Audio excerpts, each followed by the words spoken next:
उसने जोर से दहाड़ते हुए अपनी विशाल मुट्ठियां जमीन पर मार दी। अगर उन्होंने जंग चुनी है तो फैसला भी आज ही होगा। एक पल के लिए वीरू रुक जाता है।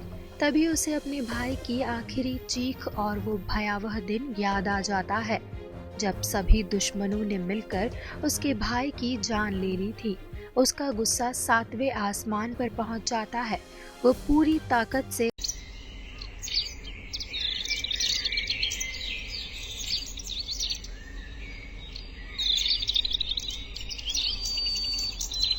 घने जंगल में एक बार फिर शांति लौट आई थी। 2 शेर भाई और वीर अपने दोनों हाथी, हिरण, बंदर और बाकी जानवरों के साथ खुशी खुशी रह रहे थे। लेकिन जंगल से दूर ऊंचे पहाड़ों के पीछे एक अंधेरी गुफा में कोई बदले की आग में जल रहा था और वो था गोरिल्ला। मैं अपनी हार कभी नहीं मानूंगा। उन शेर भाइयों ने पूरे जंगल के सामने मुझे हराया और मेरा मजाक बनाया। अब मैं उनसे बदला लेकर ही रहूंगा। जब तक उस जंगल पर मेरा राज नहीं होगा, मुझे चैन की सांस नहीं मिलेगी। तभी गुफा में किसी की जोरदार हंसी गूंज उठती है। अकेले बदला लोगे? कौन हो तुम? मैं हूँ बगीरा। तुम्हारी हार की कहानी पूरे जंगल में मशहूर हो चुकी है। चुप रहो। इतना गुस्सा मत करो। मैं तुम्हारा मजाक उड़ाने नहीं बल्कि तुम्हारी मदद करने आया हूँ, क्योंकि मुझे भी उन दोनों शेर भाइयों से अपना पुराना हिसाब चुकता करना है। तभी पेड़ के पीछे से माया बाहर आती है। और मैं इस काम में भी तुम्हारा साथ दूंगी। लेकिन तुम दोनों मेरी मदद क्यों करना चाहते हो? क्योंकि मैं भी इस जंगल में अपना सम्मान और ताकत चाहती हूँ। और मैं चाहता हूँ कि पूरे जंगल में मेरा खौफ हो, हर जानवर मुझसे डरे। तो फिर तय रहा, हम तीनों मिलकर इस जंगल पर कब्जा करेंगे। लेकिन शेर भाइयों और मोटू को ताकत से हराना आसान नहीं होगा। तो फिर क्या किया जाए? सबसे पहले हमें जंगल की एकता तोड़नी होगी। और उसके बाद? उसके बाद सारे जानवर एक दूसरे से बिछड़ जाएंगे और फिर पूरे जंगल पर हमला करना हमारे लिए बहुत आसान हो जाएगा। अगली सुबह माया अपनी चाल चलना शुरू करती है। वो बड़ी ही चालाकी से पूरे जंगल में झूठी अफवाहें फैलाने लगती है। सबसे पहले वो नदी किनारे पहुंचती है, जहां हिरण आराम से पानी पी रहा होता है। हिरण भाई, क्या आपको पता है कल शेर बीरू आपके बारे में क्या कह रहे थे? नहीं, मुझे तो कुछ नहीं पता। उन्होंने क्या कहा? यही कि जंगल के कमजोर जानवर सिर्फ बोझ है। ऐसे जानवरों को जंगल से निकाल देना चाहिए। क्या बीरू ने सच में ऐसा कहा? मैं झूठ बोलकर क्या हासिल करूंगी? मैंने अपने कानों से ये बात सुनी है। ये सुनते ही हिरण का चेहरा उतर जाता है। वो चुपचाप वहां से चला जाता है। माया मुस्कुराते हुए अपने अगले शिकार की ओर बढ़ जाती है। बंदर भाई, क्या तुम्हें पता है हाथी तुम्हारे बारे में क्या कह रहा था? क्या कहा उसने? वो कह रहा था कि बंदर सिर्फ शोर मचाना जानते हैं, जंगल के किसी भी काम के नहीं है। क्या हाथी ने मेरे बारे में ऐसा कहा? मैं उसे अपना दोस्त मानता था। मुझे भी सुनकर बहुत बुरा लगा, इसलिए सोचा तुम्हें बता दूं। बंदर भी गुस्से से भर जाता है। माया वहीं से निकलकर सीधे हाथी के पास पहुंचती है। मोटू भाई, क्या आपको पता है दोनों शेर भाई आपके बारे में क्या बातें कर रहे थे? कोई भी मेरे बारे में कुछ भी कहे, उससे मुझे कोई फर्क नहीं पड़ता। मैं किसी की बातों पर ध्यान नहीं देता। यही तो आपकी सबसे बड़ी अच्छाई है। लेकिन आपके जैसे नेक और सबकी मदद करने वालों के बारे में सबके सामने ऐसी बातें करना बिल्कुल सही नहीं है। अगर मैं आपकी जगह होती तो उनसे कभी बात नहीं करती, हाँ, और ना ही उनकी कोई मदद करती। माया ने हाथी को कुछ भी साफ साफ नहीं बताया, लेकिन उसके मन में शक का बीज वो बो चुकी थी। अपनी चाल सफल होते ही वो सीधे बीरू और वीर के पास पहुंच जाती है। राजा साहब, क्या आपको पता है मोटू हाथी पूरे जंगल में आपके बारे में क्या क्या कह रहा है? क्या कह रहा है, साफ साफ बताओ। नहीं नहीं, रहने दीजिए। मुझे ये बात बताते हुए भी शर्म आ रही है। अब सच बताओ, अगर झूठ बोल रही हो तो तुम्हें भी इसकी सजा मिलेगी। नहीं नहीं, मैं तो आपका छोटा सा सेवक हूँ। मोटू हाथी सबको यही बता रहा है कि गोरिल्ला ने आप दोनों को बुरी तरह हराकर जंगल से भगा दिया था। अगर मैं वहाँ ना होता तो आज दोनों भाई गोरिल्ला के गुलाम बनकर उसकी सेवा कर रहे होते। इतना कहकर माया वहाँ से चली जाती है। कुछ ही दिनों में उसकी फैलाई हुई अफवाहों ने पूरे जंगल का माहौल बदल दिया। जो जानवर कभी एक दूसरे के बिना नहीं रहते थे, अब बात तक करना छोड़ देते हैं। देखते ही देखते पूरे जंगल में झगड़े और बहस शुरू हो जाती है। मोटू, एक लड़ाई हार जाने से कोई राजा से सेवक नहीं बन जाता, और एक लड़ाई जीत लेने से कोई जंगल का राजा भी नहीं बन सकता। राजा बनने के लिए ताकत के साथ सम्मान भी कमाना पड़ता है। महाराज, ये बात मुझे भी अच्छी तरह पता है, आपको मुझे समझाने की जरूरत नहीं। अगर पता है तो अपनी मर्यादा में रहो, किसी की बातों में आकर राजा के बारे में कुछ भी मत कहो। मुझे लगता है किसी ने आप दोनों के कान भर दिए हैं। पूरे जंगल का यही हाल हो चुका है, हर कोई बिना सच जाने एक दूसरे पर शक कर रहा है। दूर खड़ी माया उसकी बातें सुनकर मन ही मन मुस्कुरा रही थी। उसकी चाल अब सफल होती दिखाई दे रही थी। वाह माया, तुमने तो पूरे जंगल में आग लगा दी है। जो जानवर कभी एक दूसरे के लिए जान देने को तैयार रहते थे, आज वही एक दूसरे के दुश्मन बन गए हैं। अब बस एक काम बाकी है, बीरू और वीर को अलग करना। चिंता मत कीजिए महाराज, वो काम भी बहुत जल्द हो जाएगा। अगले ही दिन मौका मिलते ही माया सीधे वीर के पास पहुंच जाती है। वो जानती थी कि अब उसके मन में लालच का बीज बोने का समय आ गया है। वीर भाई, महाराज कहाँ है? मुझे उनसे एक जरूरी बात करनी है। बोलो माया, क्या बात है? तुम मुझसे भी कह सकती हो। नहीं, ये बात मैं सिर्फ अपने राजा से ही कहूँगी। काश आप राजा होते तो मैं आपसे भी कह देती। मैं भी इस जंगल का राजा हूँ, जो कहना है साफ साफ कहो। राजा होना और सिर्फ नाम का राजा होना, दोनों में बहुत फर्क होता है। तुम कहना क्या चाहती हो? मैं तो बस इतना कह रही हूँ कि महाराज अब बूढ़े हो चुके हैं। जंगल को अब एक युवा, ताकतवर और जोशीले राजा की जरूरत है, और वो आप हो सकते हैं। मेरे बड़े भाई आज भी उतने ही ताकतवर हैं जितने पहले थे। उनकी ताकत का अंदाजा तुम्हें नहीं है।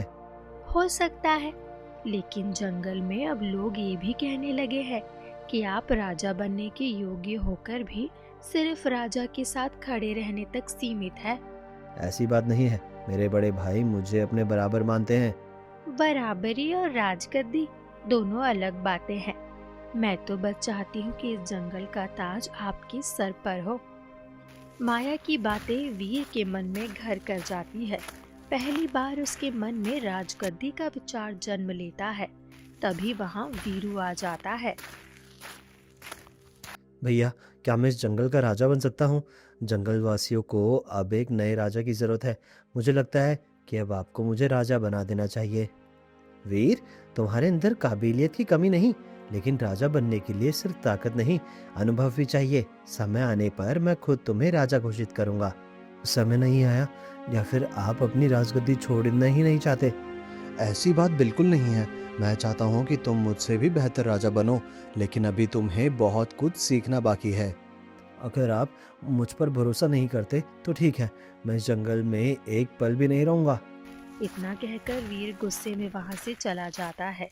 पेड़ के पीछे छिपी माया ये सब सुन रही थी। उसके चेहरे पर जीत की मुस्कान थी। वो बिना देर किए सीधे गोरिल्ला के अड्डे पर पहुंच गई। महाराज, हमारी सबसे बड़ी योजना सफल हो गई। बीरू और वीर दोनों एक दूसरे से नाराज हो चुके हैं, और इतना ही नहीं, वीर जंगल छोड़कर भी चला गया है।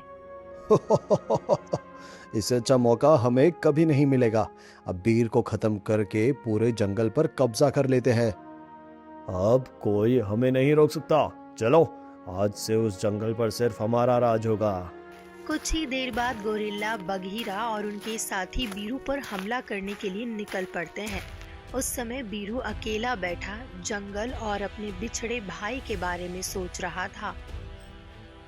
मौका मिलते ही सभी एक साथ बीरू पर टूट पड़ते हैं।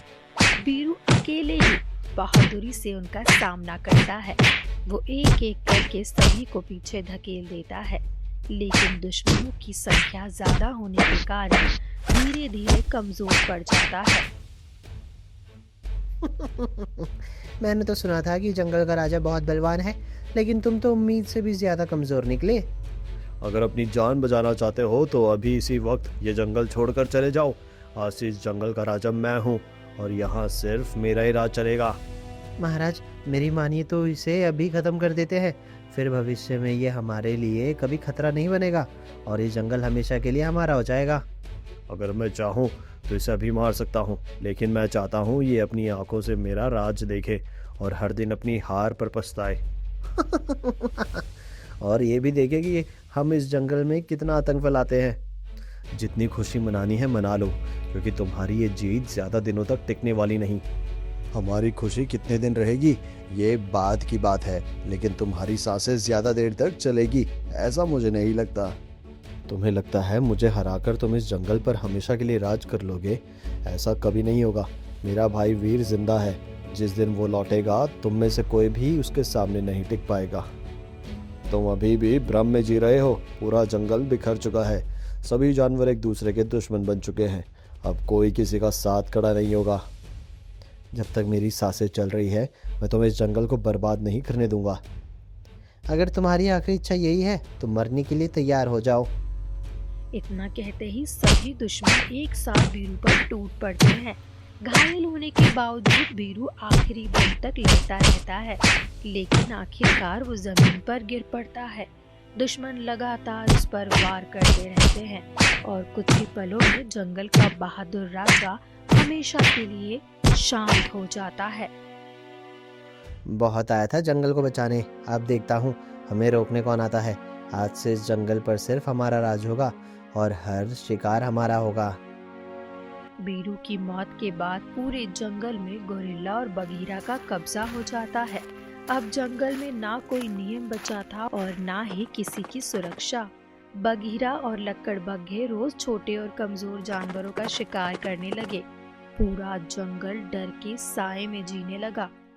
वाह, आज तो शिकार का मजा ही आ गया। काश हर दिन ऐसा ही नया शिकार मिलता रहे। तभी उन्हें एक और जानवर दिखाई देता है। वे उसे चारों तरफ से घेर लेते हैं, लेकिन उसी समय वहां चीता भी पहुंच जाता है, क्योंकि वो पहले से उसी शिकार का पीछा कर रहा था।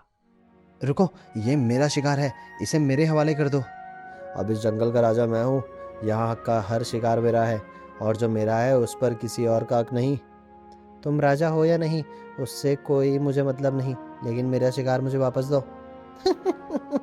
अगर इतनी ताकत है तो आओ, हमसे छीन कर दिखाओ। इतना सुनते ही चीते का गुस्सा फूट पड़ता है। वो पूरी रफ्तार से उन पर हमला कर देता है, लेकिन सामने बगीरा और कई लकड़बग्घे थे। अकेला होने की वजह से वो बहादुरी से लड़ने के बावजूद हार जाता है।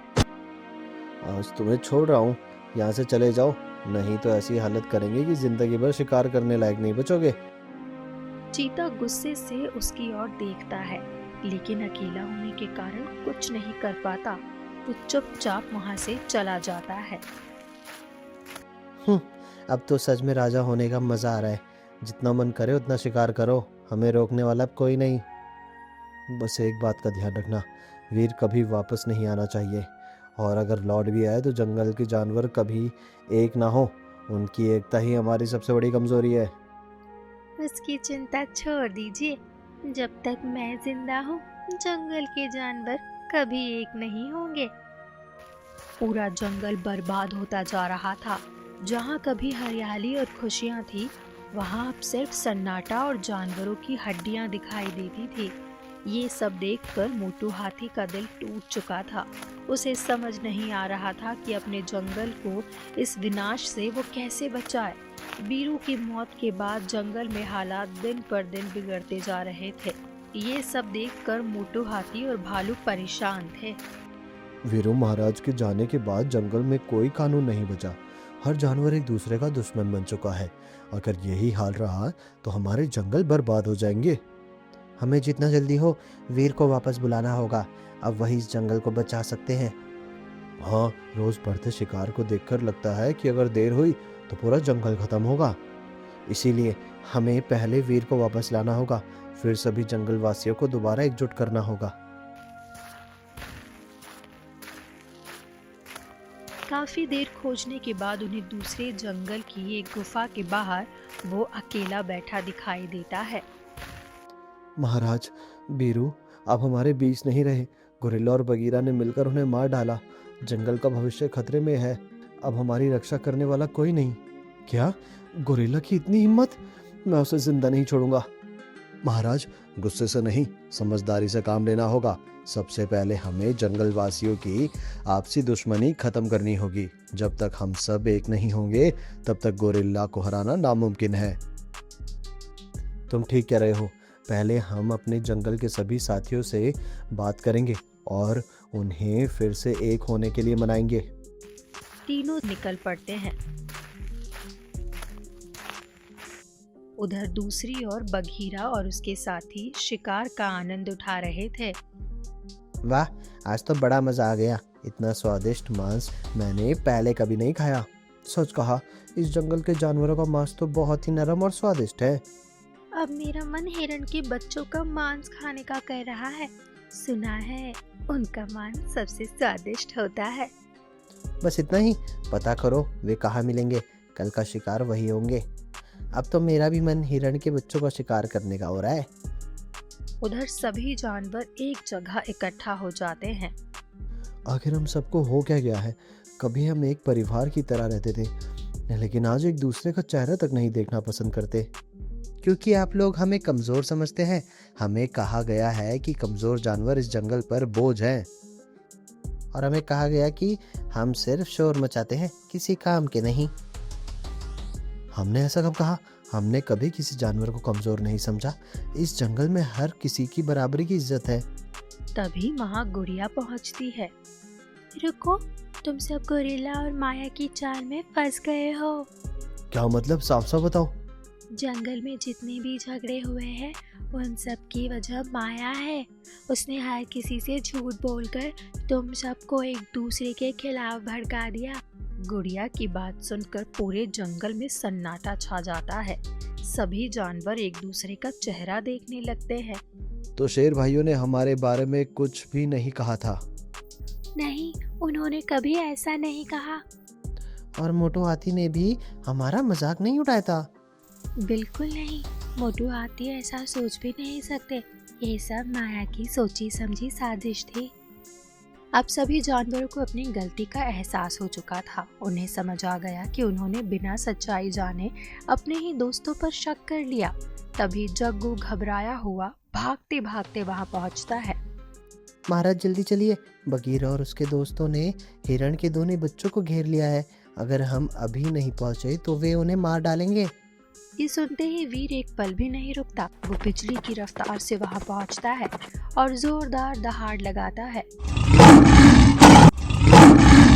उसकी दहाड़ सुनते ही पूरा जंगल गूंज उठता है। अगले ही पल वो बघीरा पर टूट पड़ता है। और अपनी जान बचाकर वहां से भाग निकलते हैं। दोस्तों, अगर हम आज भी एकजुट नहीं हुए तो गोरिल्ला और बगीरा जैसे अत्याचारी इसका फायदा उठाते रहेंगे। धीरे धीरे पूरा जंगल खत्म हो जाएगा। इसीलिए अब हमें अपने सारे गिले शिकवे भुलाकर एक होना होगा। महाराज बिल्कुल सही कह रहे हैं। हमारी सबसे बड़ी ताकत हमारी एकता है। अगर हम साथ रहे तो दुनिया की कोई ताकत हमें नहीं हरा सकती। हमसे बहुत बड़ी गलती हो गई थी, लेकिन अब हम आपके साथ हैं और आखिरी सांस तक इस जंगल की रक्षा करेंगे। हाँ महाराज, हम भी आपके साथ हैं। आपने मेरे बच्चों की जान बचाकर साबित कर दिया कि आप कभी किसी कमज़ोर जानवर से नफरत नहीं कर सकते। हम माया की झूठी बातों में आ गए थे। सच कहा, ये सब माया की चाल थी और हम उसकी साजिश का हिस्सा हो गए, समझ ही नहीं पाए। लेकिन हमें बिना सोचे हमला नहीं करना चाहिए। गोरिल्ला बगीरा और लकड़बग्घे अभी भी साथ हैं। हमें कोई ऐसी योजना बनानी होगी जिससे उनकी ताकत ही उनकी कमजोरी बन जाए। मेरे पास एक योजना है। मैं और जग्गू उन्हें अलग अलग दिशाओं में भटका देंगे, फिर उन्हें चालाकी से हमारे जाल में फंसाकर आप सबके पास ले आएंगे। हाँ, हम दोनों उनके सामने अलग अलग दिशाओं में दौड़ेंगे। हमें पकड़ने के लालच में वे अलग अलग हो जाएंगे। बस तभी हमारी योजना सफल होगी। योजना तो अच्छी है, लेकिन इसमें बहुत बड़ा खतरा है। तुम्हें उनकी पकड़ से बचते हुए काफी दूर तक भागना होगा। अगर जंगल को बचाने के लिए अपनी जान भी जोखिम में डालनी पड़े तो मैं पीछे नहीं हटूंगा। तभी वहाँ चीता भी पहुँच जाता है। इस लड़ाई में मैं भी तुम्हारे साथ हूँ। उन लकड़बग्घों से मेरा भी पुराना हिसाब बाकी है। अब समय आ गया है कि उन्हें उनके कर्मों की सज़ा मिले। ठीक है, बगीरा का सामना मैं करूँगा और दूसरे लकड़बग्घों को चीता और हाथी मिलकर रोकेंगे। आज कोई भी दुश्मन बचकर नहीं जाएगा।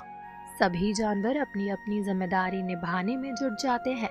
उधर हिरण और जग्गू अपनी योजना को अंजाम देने के लिए जंगल की ओर निकल पड़ते हैं। कुछ ही दूर जाने के बाद उन्हें दो भूखे लकड़बग्घे दिखाई देते हैं। दोनों तुरंत रुक जाते हैं और ऐसे दिखाने लगते हैं मानो बेखबर होकर आराम से घास चर रहे हो। वाह, लगता है आज शिकार के लिए ज्यादा दौड़ भाग नहीं होगी। शिकार तो खुद चलकर हमारे पास आ गया।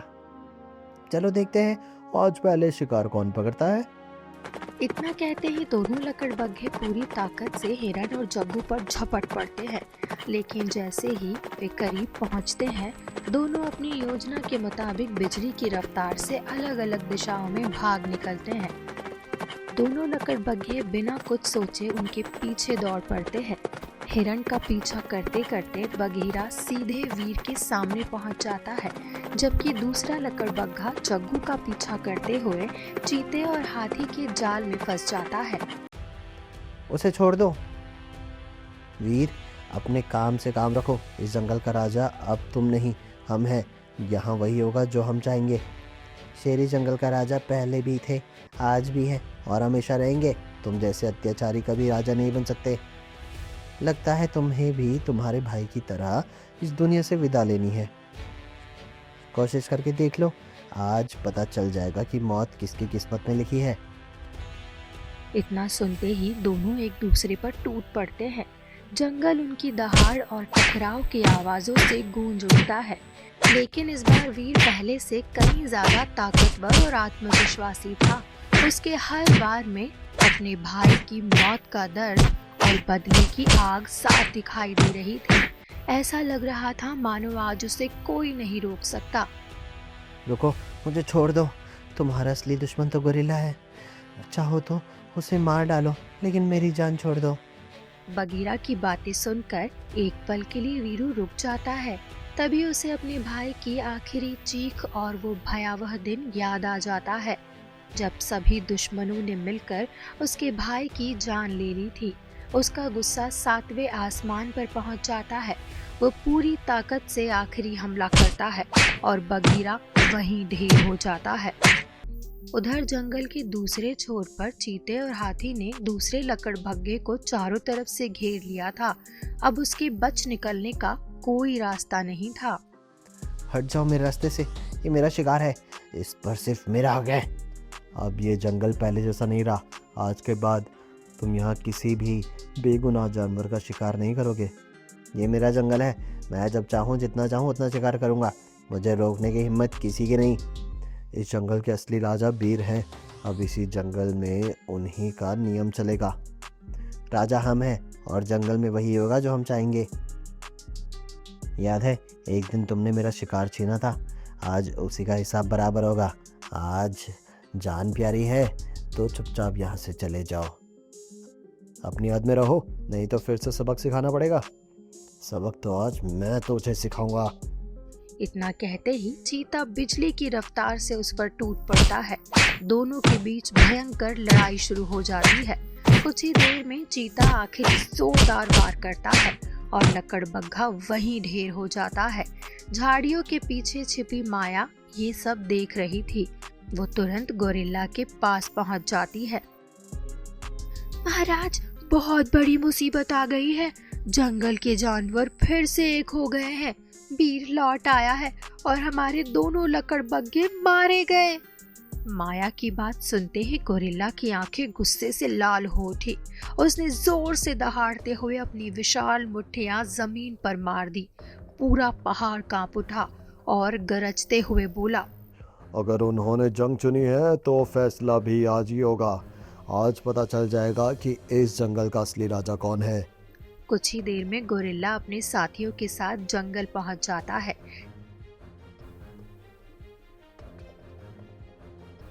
सामने वीर और सभी जानवर पहले से तैयार खड़े थे। तुम्हारे अत्याचार अब खत्म होंगे। ये जंगल हमारा था, हमारा है और हमारा हमेशा रहेगा। थोड़ी ही देर में पता चल जाएगा कि असली राजा कौन है। तुमने छल और झूठ से जंगल को बांटा था, लेकिन अब हम सब फिर से एक हैं। तुम्हारा खेल खत्म हो चुका है। अभी भी वक्त है वीर, अपनी जान बचाकर भाग जाओ, नहीं तो तुम्हारे भाई की तरह तुम्हें भी खत्म कर दूंगा। अब भागेगा कोई तो वो हो तुम। तैयार हो जाओ। इतना कहते ही वीर गोरिल्ला पर टूट पड़ता है। दोनों के बीच जबरदस्त लड़ाई शुरू हो जाती है। उधर चीता बाकी लकड़बग्घों पर हमला कर देता है। कुछ ही देर में लकड़बग्घे डर कर भाग जाते हैं। माया भी मौका देखकर वहां से निकल जाती है। दूसरी ओर वीर लगातार गोरिल्ला पर भारी पड़ रहा था। कुछ ही देर में गोरिल्ला पूरी तरह घायल हो जाता है। यह आखिरी चेतावनी है, अभी इसी वक्त हमारे जंगल से चले जाओ। अगर दोबारा लौटे तो जिंदा नहीं बचोगे। गोरिल्ला अपनी हार मानकर बिना कुछ बोले जंगल छोड़ देता है। उसके जाते ही पूरे जंगल में फिर से शांति लौट आती है। सभी जानवर खुशी से झूम उठते हैं। वीर आसमान की ओर देखकर अपने बड़े भाई बीरू को याद करता है, जिसके बलिदान ने आज पूरे जंगल को आजाद कर दिया। आपको ये हमारा वीडियो पसंद आया हो तो प्लीज हमारे चैनल को सब्सक्राइब करिए और हाँ, वीडियो को लाइक करना मत भूलिएगा। धन्यवाद।